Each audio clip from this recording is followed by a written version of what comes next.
Hi everyone, welcome or welcome back to my channel. This video is the continuation of the last video, ठीक है, which I shared yesterday. उसमें मैंने आप लोगों को advance accounting and law की presentation, ठीक है, लॉ की paper sequence and how to attempt paper बताया था. इस वीडियो में हम लोग एक बार टैक्स की बात करेंगे, ठीक है. It will be a very detailed video जिसमें लाइक बेसिकली मैं कम टाइम में आपको जितना हो सके अच्छी तरह समझाऊंगी, ठीक है, with proof. I will show you a certified copy of a student जिसने 20 मार्क्स का पेपर अटेम्प्ट किया था and she got 15 marks in DT, ठीक है.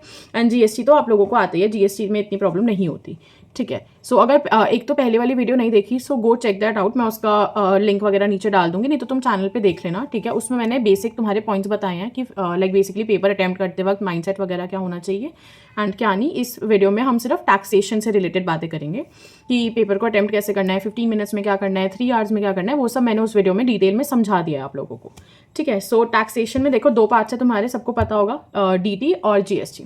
सबसे पहले पेपर मिलते ही पलट देना, ठीक है. क्वेश्चन नंबर 5 नहीं पढ़ना, क्वेश्चन पेपर उल्टा पढ़ना शुरू करना. क्वेश्चन 5 और क्वेश्चन 1 को तो हमें रीड करना ही नहीं है अभी, ठीक है. सबसे पहले तुम क्या रीड करोगे, सबसे पहले तुम 6, 7 और 8 ये क्वेश्चंस रीड करोगे एंड उसमें से डिसाइड करोगे स्टार्टिंग के 15 मिनट्स में रीडिंग टाइम में कि तुम्हें कौन सा क्वेश्चन नहीं आता, ठीक है. और फिर उसको अलग कर दोगे, लाइक बेसिकली उसको कट कर देना एंड बाकी के क्वेश्चंस में से भी डिसाइड करना है कि कौन सा क्वेश्चन तुम्हें बेस्ट आता है. सबसे पहले जो बेस्ट क्वेश्चन आता है GST में वो करना. हम पहले GST सॉल्व करेंगे एंड उसके बाद DT. देखो मैं बहुत ध्यान से बता रही हूँ, ट्राइड एंड टेस्टेड बता रही हूँ, जैसे मैंने अपना पेपर लिखा था. So you can follow this अगर तुम्हारे पास कोई और प्लान नहीं है, ठीक है, पेपर लिखने का. GST में क्वेश्चन नंबर 5 छोड़ दो अभी, ठीक है. क्वेश्चन नंबर 5 को नहीं देखना, वो टाइम लगाता है, ठीक है.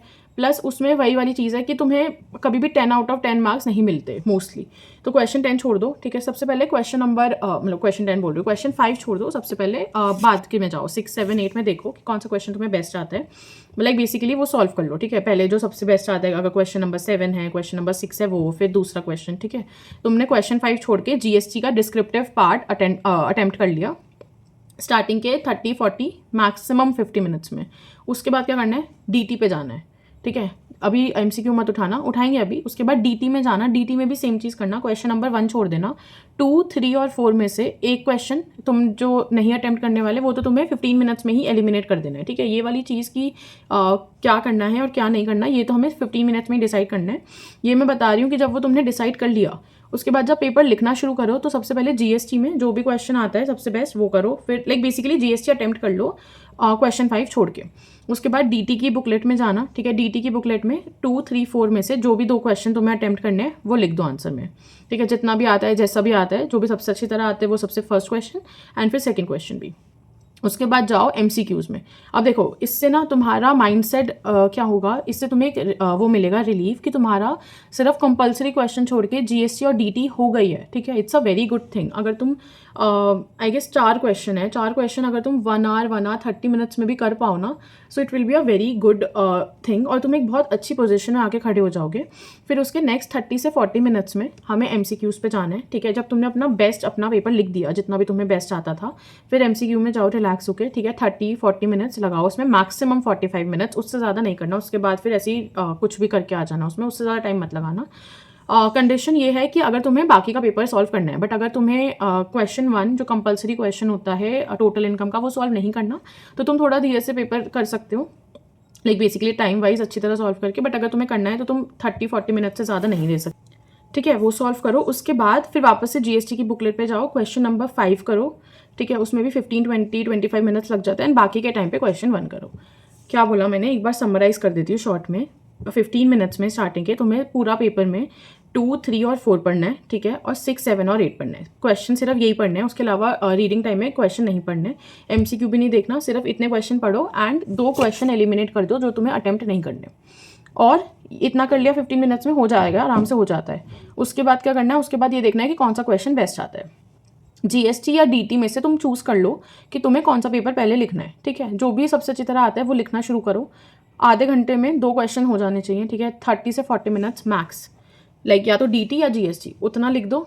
उसके बाद दूसरी में जाओ, अगर DT लिख रहे थे तो GST के लिखो नेक्स्ट 30 मिनट्स में एंड तुम्हारा ऐसे ही 1 आवर 10-20 मिनट्स में DT और GST के 2-2 क्वेश्चन टोटल मिला के तुमने 4 क्वेश्चन अटेम्प्ट कर लिए. उसके बाद MCQ बुकलेट खोलो, ठीक है. MCQ को सॉल्व करना स्टार्ट करो 30 से 40 मिनट्स में, मैक्सिमम 45 मिनट्स. उसके बाद GST के टोटल लाइबिलिटी वाला GST लाइबिलिटी वाले क्वेश्चन पे जाओ. 20-25 मिनट्स दो, ठीक है, उसमें अराउंड। उसके बाद फिर लास्ट में टोटल इनकम का क्वेश्चन सॉल्व करेंगे, क्योंकि एक तो टोटल इनकम के क्वेश्चन की 15 मार्क्स की वेटेज होती है, हर स्टेप की वेटेज होती है, उसके वर्किंग नोट्स भी बड़े बनते हैं। लाइक बेसिकली उसको लास्ट के लिए छोड़ दो कि अब तुम्हारा पूरा पेपर हो गया, अब तुम उसको डेडिकेटेडली टाइम दो एंड उसको सॉल्व कर लो, ठीक है।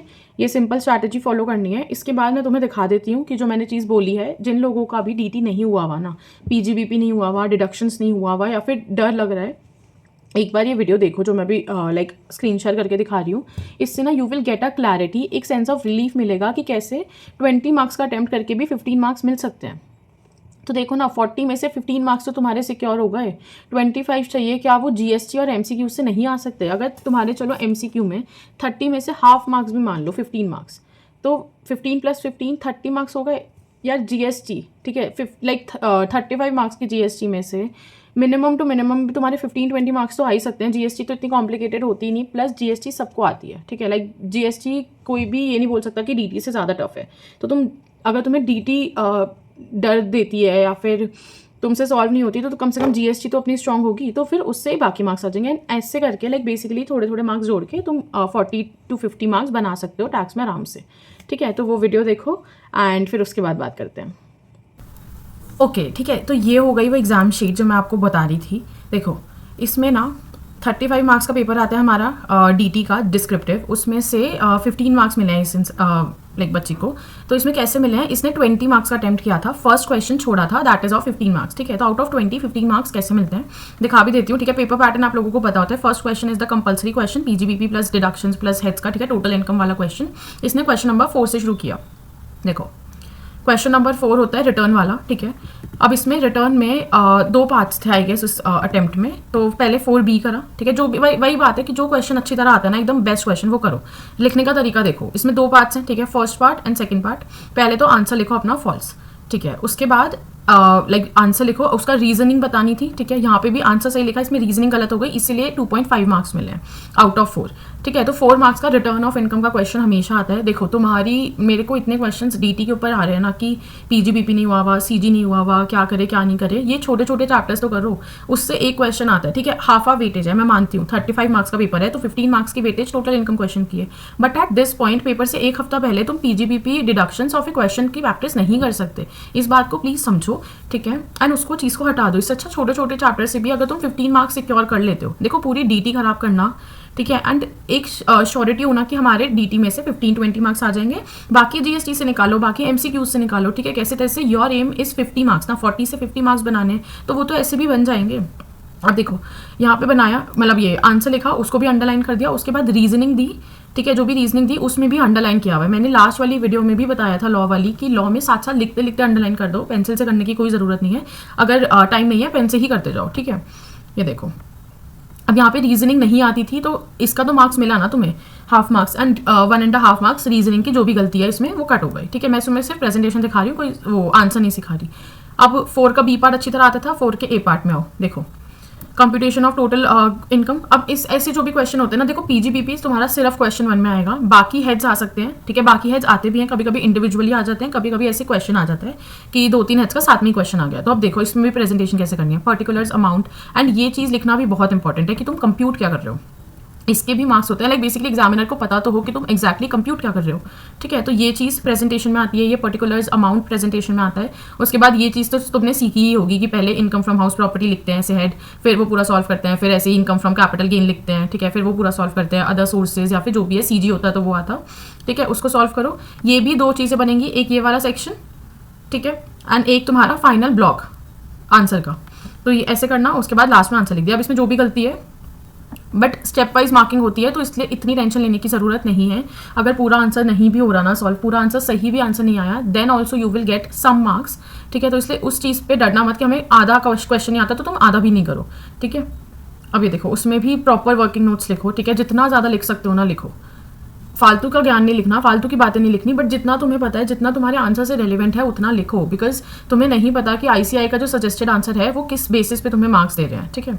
कौन से पॉइंट्स के मार्क्स हैं, कौन से पॉइंट्स के मार्क्स नहीं है, प्रॉपर वर्किंग नोट लिखे।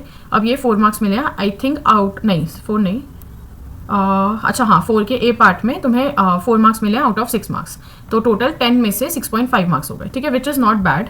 तुमने 10 मार्क्स में से आउट 6.5 निकाल लिए, ठीक है, एक क्वेश्चन से।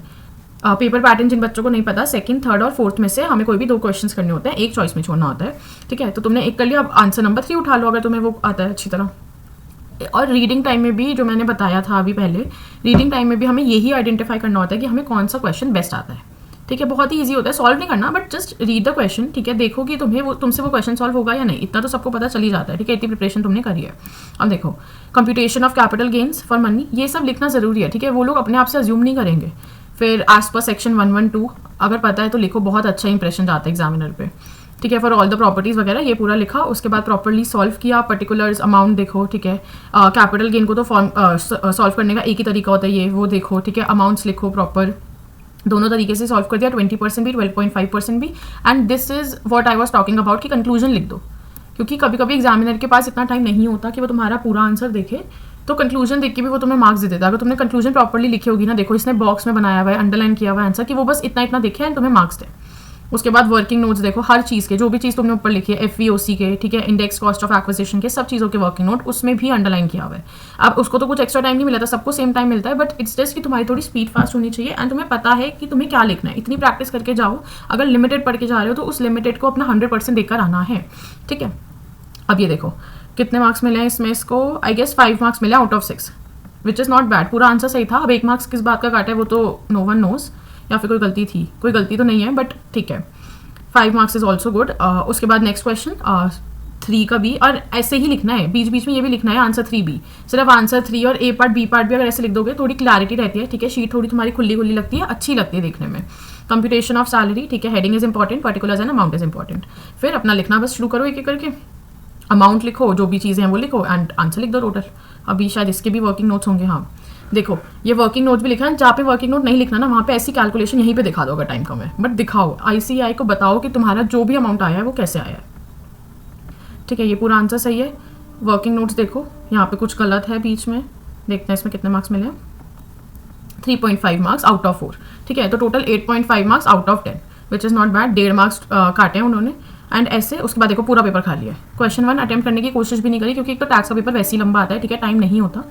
तो तुम ऐसे कर सकते हो, ये मैंने तुम्हें एक बार दिखा दिया, जस्ट जिससे कि तुम्हें एक आइडिया हो, तुम्हें पता हो कि जो भी चीज़ें मैं बोल रही हूँ वो हवा हवा में नहीं बोल रही, ठीक है। If you can get 15 marks bye attempting 20 marks paper, तो इसमें क्या बुराई है बताओ। पूरा DT छोड़ने से अच्छा, पूरा अटेम्प्ट स्किप करने से अच्छा तो यही है ना कि लिमिटेड चैप्टर्स पढ़ो, उनको अच्छी तरह प्रैक्टिस करो and just give your exam confidently,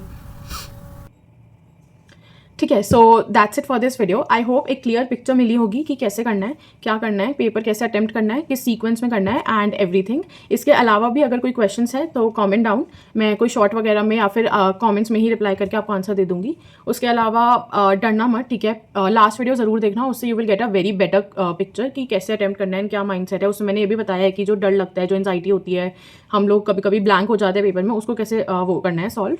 and do let me know your thoughts. अगर कुछ भी वैल्यू ऐड करा हो so like this video, share it with your friends and comment down below.